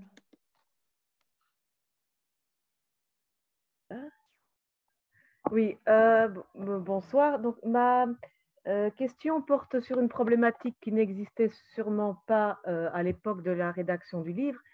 C'est la Covid et les confinements successifs qui suivent et qui ne vont, à mon avis, pas s'arrêter là, et le nombre d'absences qui est assez incroyable. Moi, je suis assez inquiète. Je trouve que c'est une catastrophe, justement, pour les enfants allochtones, qui ont un français, je retombe plus sur le nom, mais dont le français pour qui le français est compliqué. Et donc, je suis à la recherche d'outils qui permettraient à ces élèves-là de travailler, qu'ils soient en quarantaine ou en confinement, pour ne pas... le mot, c'est pas vraiment prendre du retard, ce serait plutôt ne pas... s'interrompre dans leur apprentissage et peut-être se décourager ou que sais-je d'autre. Donc, j'ai bien noté ici l'outil la cigale à voir sur YouTube, mais encore faut-il que les enfants aient accès à l'outil informatique. Ce n'est pas toujours évident. Ils sont, je pense, dans ma classe, 2 tiers à y avoir accès, et donc 1 tiers se retrouvent fragilisés, et ce sont déjà évidemment les élèves les plus fragiles qui n'ont pas cet accès. Donc, pour résumer, ma question, c'est que proposer à ces enfants-là en période de confinement ou de quarantaine? Bon, merci Héloïse, hein. On se retrouve voilà, à quelques années d'écart. C'est vrai que cette question, je dirais l'actualité du Covid, ne fait que renforcer la réalité, en tout cas la compréhension de ce que c'est que la langue de scolarisation. Parce que ça montre bien à quel point même des élèves qui s'en sortent un petit peu en classe et qui sont aidés par le professeur et qui arrivent quand même à progresser dans leur scolarité, une fois qu'ils sont largués à la maison, eh bien, ils sont franchement largués. Donc, ils sont vraiment seuls avec les frères, les sœurs, le manque de matériel, etc., etc. Donc, moi, j'ai pas de réponse immédiate par rapport à celle-ci. Je n'ai que 2 pistes. D'abord, je crois que ce qui se passe à distance ne doit pas forcément passer par l'écran d'un ordinateur. L'école est championne pour donner des devoirs et des leçons aux enfants, donner du travail à domicile et sans ordinateur. Donc, et ce n'est pas toujours de la façon la plus heureuse d'ailleurs, mais on peut donner des tâches aux enfants à domicile les bibliothèques de quartier sont ouvertes, essayer d'encourager quand même à lire certaines choses, ne fût-ce que des publicités qui arrivent dans les boîtes aux lettres de tout un chacun. Il y a peut-être des petites consignes simples à donner par rapport à des choses qui me semblent prioritaires. Et parmi ces choses qui me semblent prioritaires, c'est d'essayer d'entretenir une certaine curiosité et un goût pour la lecture. Donc là, ça me paraît, disons, une de ces priorités à laquelle faire particulièrement attention pendant cette période, parce que grâce à la lecture, on reste en contact avec le mot de vocabulaire, on reste en contact avec les structures de la langue, même si c'est simplement pour lire un album de jeunesse. Les enfants n'ont pas toujours à la maison des personnes qui vont les soutenir dans cette lecture. Donc, pour moi, je plaide pour que aussi longtemps que possible et autant que faire se peut. Et d'ailleurs, la ministre Caroline Désir est absolument, enfin, je la soutiens de toutes les manières que je peux. C'est la raison pour laquelle les écoles restent ouvertes. Hein, c'est-à-dire qu'on se rend bien compte qu'il y a des enfants, malgré tous les outils qu'on puisse trouver, à la maison, ils vont se retrouver vraiment trop seuls par rapport à ce qu'ils doivent faire et vivre et organiser. Et donc, l'école, pour eux, est vraiment indispensable.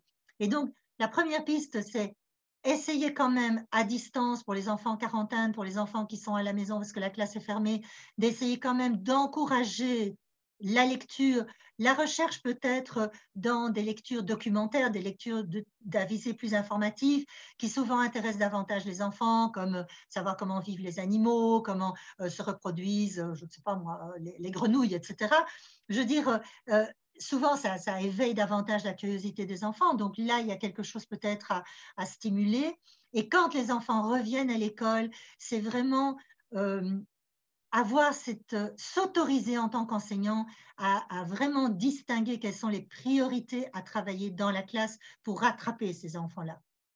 Et pour moi, la priorité, c'est du langage, même que ce soit en faisant des mathématiques, en comptant des marrons ou en construisant des cubes, mais langage, remettre le langage, le français, parce que là, c'est vraiment indispensable.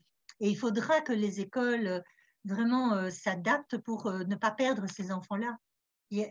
À la maison, les écoles de devoir font ce qu'elles peuvent, mais pour le moment, le contexte des écoles de devoir est très, très compliqué, hein, puisque souvent, ce sont des personnes âgées qui sont bénévoles dans les écoles de devoir et qui ne sont donc plus disponibles pour soutenir les écoles des devoirs. Ce n'est pas toujours vrai, mais il y en a quand même qui ont dû arrêter leurs interventions.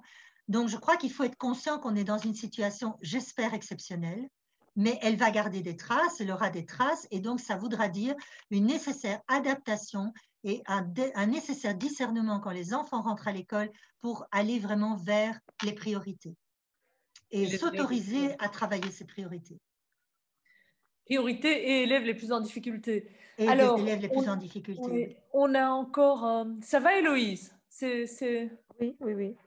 Oui, c'est très bien. Merci à vous. Alors, il y a encore 7 questions, je vois, ou réactions, Louisa. Est-ce que tu peux nous en faire part? Alors, Julie Legrève, je rejoins ces gosselins. Je remarque sur les forums que ce n'est pas clair. Les enseignants FLA ne savent pas comment faire et ne travaillent pas les mêmes apprentissages que les enseignants. Ils pensent qu'ils doivent réaliser d'autres activités. On a encore Ophélie qui nous dit « La précision des mots utilisés par l'enseignant lors des interactions verbales avec les élèves n'est-elle pas un facteur important d'enrichissement du bagage langagier, que l'élève soit allophone ou petit parleur ?» Encore c'est Gosselin qui nous dit « La méthode de lecture interactive ou lecture partagée enrichie pour apprendre par la modélisation à comprendre, raconter une histoire ou s'approprier du vocabulaire littéraire. » Ensuite, on a une question d'Ingrid. La langue de scolarisation est-elle exclusivement la langue des apprentissages ou bien comprend-elle la langue des apprentissages, la langue de communication et langue administrative? Je vais continuer. Les logopèdes, donc c'est Carole Benoît. Les logopèdes en PMS sont parfois souvent formés en lecture partagée enrichie. N'hésitez pas à faire appel à elles pour former des enseignants. Donc ça, c'était plus un partage. On a aussi Damienne qui nous dit « La difficulté en formation initiale et la propre maîtrise de la langue des futurs enseignants ». Voilà. Ensuite, on a encore un témoignage de Ségosselin. Oui, les logopèdes au sein des CPMS ou logopèdes de l'école peuvent très facilement expliquer cette méthode bénéfique pour travailler tous les prérequis à l'apprentissage du langage écrit. Voilà, j'espère que c'était clair, Nicole. Grand merci. Bon, alors, je vais commencer peut-être par les méthodes de lecture interactive. Effectivement, donc les logopèdes, les centres PMS, etc. Franchement, maintenant, on a des ressources dans les écoles et ces méthodes de lecture interactive sont extrêmement intéressantes pour les enfants, donc à encourager au maximum, bien entendu. Et de nouveau, comme il y a des compétences qui se présentent dans les écoles, ben, usons largement des compétences. Usons-les et accueillons-les dans les classes. N'ayons pas peur de les accueillir dans les classes et d'apprendre avec ces logopèdes qui arrivent là et qui ont un chantier énorme devant eux. Alors, donc ça c'est pour les méthodes de lecture. Le FLA, oui, je me permets d'insister vraiment sur le fait de gagner du temps en essayant, comme on le disait, donc c'est la question de Julie, d'essayer vraiment de bien comprendre cette mission en travaillant autant que faire se peut en collaboration étroite avec l'enseignant pour qu'un même objectif soit traité et par le prof là, je vais l'appeler comme ça parce que tout le monde sait ce que c'est, et le titulaire de classe. Alors, pourquoi j'insiste tellement sur travailler le même objectif? C'est parce que le souci des structures de remédiation, c'est souvent, oui, de soutenir l'enfant qui a des difficultés, de l'accompagner, mais on a constaté que c'est une méthode de différenciation qui creuse les écarts entre les enfants. Ce qu'on fait avec le prof de remédiation ou avec le prof là, n'étant pas la même chose que ce qu'on fait en classe, quand est-ce que l'enfant va récupérer ce qu'on a fait en classe? Et donc, il y a à la fois stigmatisation et à la fois perte de temps. Il y a un écart qui se creuse entre les enfants plutôt que de combler les écarts, on les creuse. Donc, mon souhait, c'est vraiment que chaque fois que c'est possible, on essaye de travailler les mêmes objectifs d'apprentissage avec les enfants. Alors, précision des mots, oui, c'est énorme. C'est-à-dire que la première façon d'emmener les enfants dans la langue de scolarisation, c'est le langage, le modèle langagier de l'enseignant.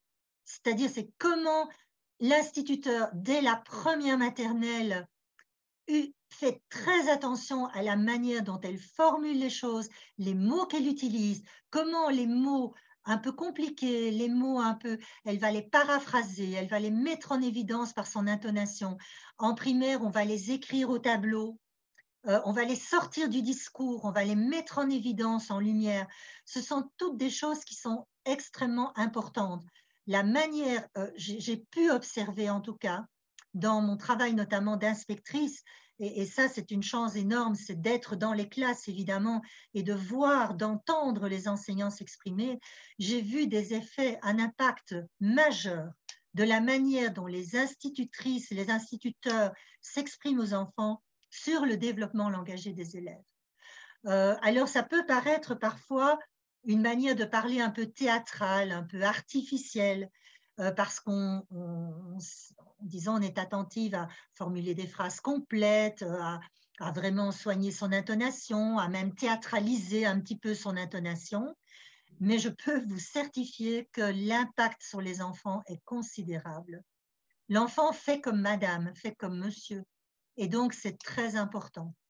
Alors, ça fait le lien avec la formation initiale. Et effectivement, c'est les écoles, les hautes écoles aujourd'hui s'arrachent les cheveux avec, bien sûr, le recrutement des futurs enseignants par rapport à la maîtrise de la langue. Et oui, c'est un vrai problème. Donc, on pose beaucoup la question d'un examen d'entrée en français. On pose la question au moment du recrutement donc, des étudiants. C'est un vrai problème. C'est un vrai problème parce que si l'enseignant lui-même, disons, s'exprime de manière malhabile, avec des fautes énormes, avec des mots d'argot, etc., oui, c'est un problème. Là, le serpent se mord la queue et on va rester dans le problème du non-langage et du langage insuffisant. Donc, comment recruter, comment rendre ces jeunes, ces futurs enseignants qui viennent avec plein de bonne volonté et un réel souci d'embrasser cette carrière, c'est vraiment, on apprend toute sa vie, on perfectionne toute sa vie. Et des cours d'éloquence, il en existe à tous âges, et des cours d'impro, il en existe à tous âges. Et donc, c'est vraiment devenir un peu des obsédés de la langue, les encourager à devenir des obsédés de la langue, vraiment. C'est la seule chose que je puisse dire parce que c'est un vrai problème. C'est une vraie question. Alors, langue de scolarisation. Donc, si on reprend le schéma, je ne sais pas si vous l'avez, le diagramme en 3 parties, la langue de scolarisation, c'est vraiment la langue dans laquelle l'enfant est scolarisé. Il est scolarisé en français. Chez nous, il est scolarisé en français. Donc, la langue d'enseignement et la langue de scolarisation, c'est la langue que l'enfant rencontre à l'école. Mais cette langue se décline dans des usages différents. Il y a l'usage d'une communication familière en classe et il y a l'usage qui est propre au moment même des apprentissages disciplinaires. Alors, bien sûr, tout ça se mélange un peu. On n'a pas de frontières claires de l'un à l'autre, mais le livre travaille les deux, l'ouvrage travaille les deux, parce que c'est important de développer la langue de communication au sein de la classe et de la tirer quelque part vers une langue plus abstraite, plus complexe, plus précise au moment des apprentissages disciplinaires. Et donc, la langue des apprentissages, c'est vraiment celle-là dont je parle, mais qui n'a pas, c'est un concept qui n'existe pas. Sur le plan scientifique, langue des apprentissages, ça n'existe pas. Le concept qui existe, c'est langue de scolarisation.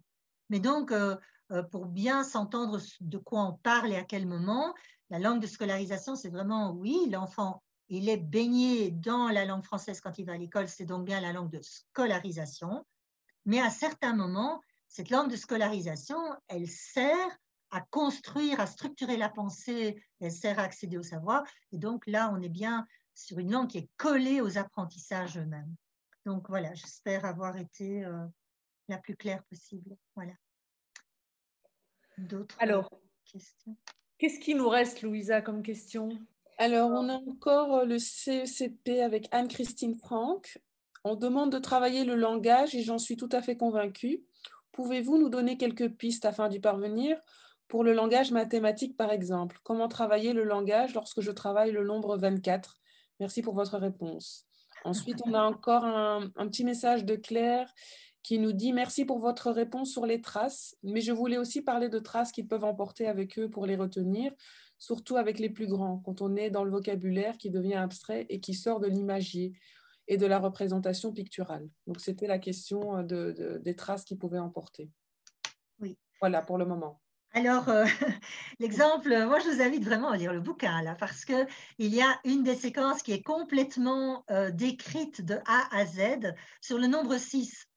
Alors, ça donne un exemple de toutes les manières dont on peut aborder, disons, tout ce qui va tourner autour de la compréhension d'un nombre comme 24, le partage de 24 en différents paquets. Et je vous invite non seulement à lire mon ouvrage, mais à lire celui de Anne Chevalier, qui, lui, est complètement concentré sur la construction des nombres et des opérations.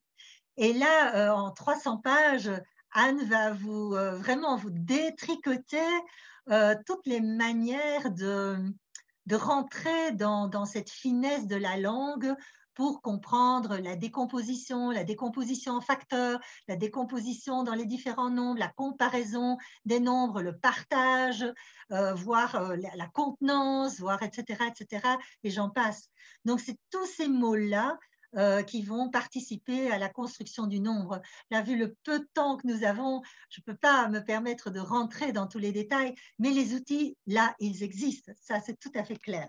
Donc, une séquence complètement décrite de A à Z sur le nombre 6 en maternelle et Anne, un livre de 300 pages qui, à la limite, ne va traiter, enfin, je ne vais pas dire qu'elle ne traite que de ça, mais c'est vraiment tout autour de ça que le langage s'organise par rapport aux concepts mathématiques de base. Je vais annoncer le webinaire d'Anne tout à l'heure. Voilà. Alors, les traces à retenir, oui, parce que traces, évidemment, on peut l'entendre dans plein de sens différents. Alors, les traces à retenir également, j'accorde beaucoup d'importance aux traces écrites, effectivement, pour le vocabulaire, etc. Je dirais que là également, parce qu'on commence à avoir très peu de temps, donc c'est... il existe aussi, là j'ai décrit toute une séquence, notamment en 4e primaire par rapport au cycle de l'eau, où on a 4 concepts clés. Donc l'idée, c'est vraiment que l'enseignante en préparant son activité, puisse déceler quels sont les concepts majeurs qui doivent être appris.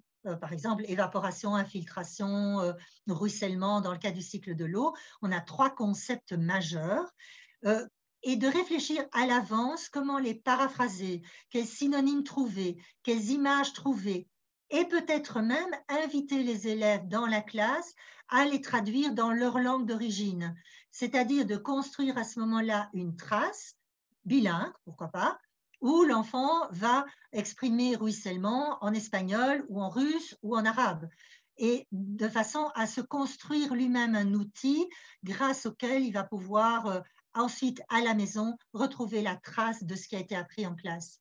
Donc c'est un exemple donc de traces à retenir. J'insiste beaucoup aussi sur l'organisation des classeurs des élèves. Souvent les classeurs sont un peu brouillons, c'est le moins qu'on puisse dire. Tout est un peu mélangé, déstructuré. Donc, une table des matières, des synthèses bien construites. J'ai des exemples de synthèses que j'ai trouvées dans une école de mon secteur qui étaient extraordinaires, hein, c'est-à-dire systématiquement comment les enseignants de 2e primaire mettaient en couleur la question de départ, l'expérience vécue, ce qu'on retenait. Donc, en utilisant des couleurs, en utilisant des encadrés, des cartes mentales, des sketchnoting. Enfin, il y a énormément d'outils qui existent aujourd'hui et il suffit d'aller puiser à droite. Enfin, il suffit. C'est facile à dire. Ça demande beaucoup de temps, mais une fois qu'on en a essayé l'un ou l'autre, on répète, on réutilise et voilà. Voilà. Est-ce que j'ai répondu? Oui, je pense. Ça m'a l'air. Alors, vous êtes en train tout doucement de nous quitter. On est encore 65. J'aurai une annonce à vous faire à la fin sur ce qu'on va organiser par la suite. Mais donc, encore la parole à Louisa pour nous dire ce qu'il reste de questions et de réactions. Et je vous invite une dernière fois aussi à lever la main si vous souhaitez encore prendre la parole. Sinon, elle sera redonnée à Nicole pour répondre à cette... Encore une question, je pense, Louisa? Oui, il en reste encore une. J'en profite pour dire que j'ai bien transmis tous les remerciements à Nicole en off. Et donc, il reste une question de Ingrid. Tu pourras les lire après, Nicole. Merci. Je vous rejoins. Donc, Ingrid, je vous rejoins tout à fait dans vos propos. Le co-enseignement comme pratique pour les orphelins est donc à privilégier. Oui. Donc, c'est Elle a tout compris. Vous avez tout compris. C'est une magnifique synthèse de ce que je rêve que soient les orphelins. Merci. Alors, il y a beaucoup de questions peut-être qui se posent. Notre intention, c'est suite à ce webinaire, avec l'aide d'un confrère de CG, c'est de travailler avec Facebook. Je voudrais vraiment mettre en place un salon Fleusco, où on puisse entretenir les questions, les échanges entre professionnels de terrain avec les expériences qui vont naître, parce que c'est un chantier qui démarre et donc il y a plein de choses à explorer, à apprendre, à connaître, à performer. Et donc, je crois que ce serait vraiment très utile de faire vivre cette question-là par un site de ce type-là. Mais moi, je n'y connais pas grand-chose en technique et donc j'aurais besoin de l'aide d'un certain Alain Desmarais, qui fait ça très bien et qui va m'aider à comprendre comment mettre ce chantier-là sur Facebook très, très prochainement. Chouette. Alors, est-ce que parmi les participants qui nous restent, l'un d'entre vous a encore envie de dire quelque chose, réagir, poser une dernière question? Non? Alors, il me reste 2 choses à faire. Peut-être d'abord me permettre de te donner ma réaction, Nicole. Ce que je trouve vraiment chouette et que je ressens comme très positif, c'est que j'avais, comme certains participants, un peu d'inquiétude sur la façon dont la mise en place du FLA en Fédération Wallonie-Bruxelles était en train de se passer. Ça m'avait l'air très chaotique. Et merci pour ta vision qui permet de positiver ça et qui montre que c'est le début de quelque chose et que même dans l'aspect chaotique, voilà, ça commence à bouger et que donc il ne faut pas se désoler, voilà, qu'il faut y aller et qu'en avançant, probablement, on arrivera à mieux articuler, mener cette mission et voilà, Rome ne fut pas bâtie en un jour. Qu'est-ce qu'il me reste à faire? C'est vous dire ce qui va se passer. Donc, dans les semaines qui viennent, le mardi 1er décembre à 18 h, nous allons réorganiser un webinaire avec Anne Chevalier pour lui donner la parole, pour présenter son livre « Réussir l'entrée en mathématiques » dont Nicole vient de nous parler, et puis donc pour débattre avec vous, comme on l'a fait ce soir avec Nicole autour du français langue d'apprentissage. Et le mardi 15 décembre à 18 h, je vous donne rendez-vous avec Jacques Cornet pour la présentation et pour des échanges autour du coffret pédagogique « Comprendre et agir pour plus d'égalité à l'école » que nous venons de réaliser et que Jacques viendra présenter. Voilà. En tout cas, il reste à vraiment vous remercier pour cette belle soirée, remercier Nicole pour Merci à vous en tout cas. sa contribution et vous remercier à tous pour votre attention, votre écoute, vos questions et voilà, vous souhaitez bonne route, bonne poursuite et puis à continuer ce débat, notamment via ce salon FLA dont Nicole nous parle et dont on vous informera certainement. Oui, absolument. Voilà. Merci en tout cas à tous. Merci beaucoup. Merci. Bonne soirée à vous. Bonne soirée. Au revoir, bonne soirée. Et bon FLA.